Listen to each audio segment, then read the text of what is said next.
Hello subscriber, নমস্কার। কেমন আছো সবাই? তো সবাইকেই রাখি বন্ধনের অনেক অনেক শুভেচ্ছা। জানি রাখির পরেই ব্লগটা যাবে। তো ছোটোবেলায় জানো তো আমি যখন আমার ভাই ছিল না, আমি কাঁদতাম যে আমি রাখি পরাতে পারছি না। তারপর আমার কাকুর ছেলে হলো, তো আমার কাকার ছেলেদের আমি তো রাখি পরাই। তারপরে এই এখন হয়েছে আমার কাছে গুব্বু। দেখো না গুব্বুকে কী মিষ্টি লাগছে। এই 2 বছর আমি ওকে রাখি পরাচ্ছি। তো একে একে ওকে সাজিয়ে নিচ্ছি, মালাটাও গেঁথেছি।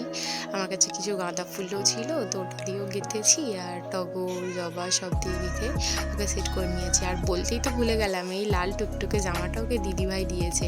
ওরা গিয়েছিল শ্রাবণ মাসের এতে বাবা তারকেশ্বরে জল ঢালতে, তো ওখান থেকে এনেছে। আর এই অরেঞ্জ জামাটাও এনেছে। তো আমি ভাবলাম একেও পরাই, দুজনকে ম্যাচিং ম্যাচিং। কালার ম্যাচিং হবে না, বাট জামা দুটো তো ভালো লাগছে।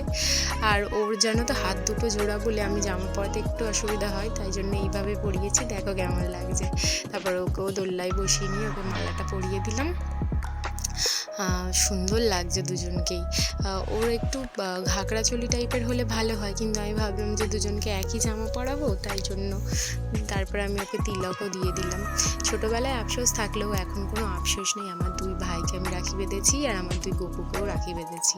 আর এখানে আমি সুগন্ধি দিয়ে দিচ্ছি। তো দিদিভাইও এই জামা দুটো ওদের জন্য এনেছে। দিদিভাইও খুশি হবে ওকে পরিয়েছি দেখলে।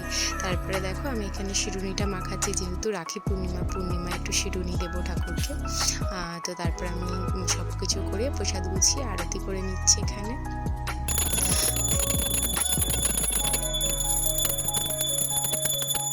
এখানে দেখো না কি মিষ্টিভাবে আমার দিকে তাকিয়ে আছে।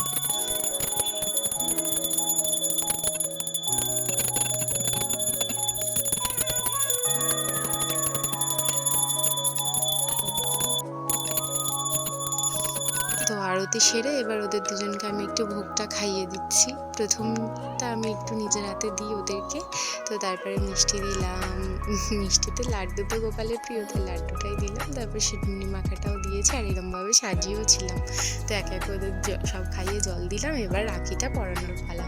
এইটা হচ্ছে বড় গপুর জন্য এনেছি। জানি রাখিটা ওর হাতে সেইভাবে হবে না, কিন্তু থ্যাঙ্কফুলি বাঁধতে তো পেরেছি। আর এর তো হাত দুটো জোড়া। একে ছোট দেখলে কি হবে, এই আমার বড় গপু, তাই জন্য ওকে আমি ওইভাবে পরাতে পারবো না, কিন্তু এই হাতের ওপর থেকে পেছন দিকে বেঁধে দেবো। খুবই অসুবিধা হয় জানি। প্রথমে ভাবছিলাম ওরম রেখে দেবো, তারপর ভাবলাম না, পরাই। আগে জানো তো আমার এই গপুকে আমি রাখি পরিয়েছি একবার দুবার। আর তারপরে হনুমান চালিসা পাঠ করলাম, যেহেতু শনিবার ছিল। এই যে দেখো আমার ভোগ দর্শন করে নাও, আমার পুজো হয়ে গেছে।